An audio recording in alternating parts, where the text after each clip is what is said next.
ನಿನ್ನೆ ನಮ್ಮ ಮಂಗಳೂರು ಪೊಲೀಸರಿಂದ 6 ಜನ ಡ್ರಗ್ ಪೆಡ್ಲರ್ಸನ್ನು ಅರೆಸ್ಟ್ ಮಾಡಲಾಗಿದೆ.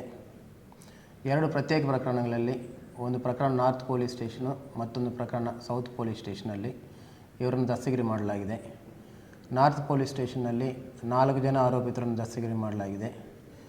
ಇವರಿಂದ 53 ಗ್ರಾಂ MDMA ಹಾಗೂ 100 ಗ್ರಾಂ ಹೈಡ್ರೋವಿಟ್ ಗಾಂಜಾ ವಶಪಡಿಸಿಕೊಳ್ಳಲಾಗಿದೆ. ಅದೇ ರೀತಿ ಈ ನಾರ್ತ್ ಪೊಲೀಸ್ ಸ್ಟೇಷನಲ್ಲಿ ಅರೆಸ್ಟ್ ಮಾಡಿದವರಿಂದ 60 ಗ್ರಾಂ ಹೈಡ್ರೋವಿಟ್ ಗಾಂಜಾ, 1 kg ಜಾಸ್ತಿ ಗಾಂಜಾವನ್ನು ಕೂಡ ವಶಪಡಿಸಿಕೊಳ್ಳಲಾಗಿದೆ.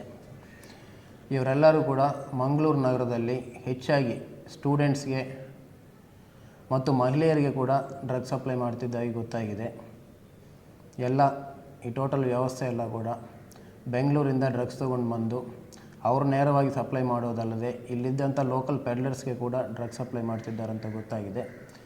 ಇನ್ಫಾರ್ಮೇಷನ್ ಎಲ್ಲ ಬಂದ ನಂತರ ನಮ್ಮ ಸೆಂಟ್ರಲ್ ACP ಅವರ ಟೀಮ್ ಎಲ್ಲರೂ ಕೂಡ ಕರೆಕ್ಟಾಗಿ ಪ್ಲಾನ್ ಮಾಡಿ ಎಲ್ಲರೂ ಡ್ರಗ್ಸ್ ಹಿಡ್ಕೊಂಡು ಇದ್ದಾಗ ರೆಡ್ ಹ್ಯಾಂಡೆಡಾಗಿ ರೈಡ್ ಮಾಡಿ ಎಲ್ಲರನ್ನೂ ಕೂಡ ಅರೆಸ್ಟ್ ಮಾಡಲಾಗಿದೆ. ಎಲ್ಲರ ಮೇಲೆ ಸಪ್ರೇಟಾಗಿ ಕೇಸಸ್ ಬುಕ್ ಮಾಡಲಾಗಿದೆ. ಎಲ್ಲರನ್ನು ಕೂಡ ನ್ಯಾಯಾಲಯದಲ್ಲಿ ಪ್ರೊಡ್ಯೂಸ್ ಮಾಡಲಾಗುವುದು. Thank you.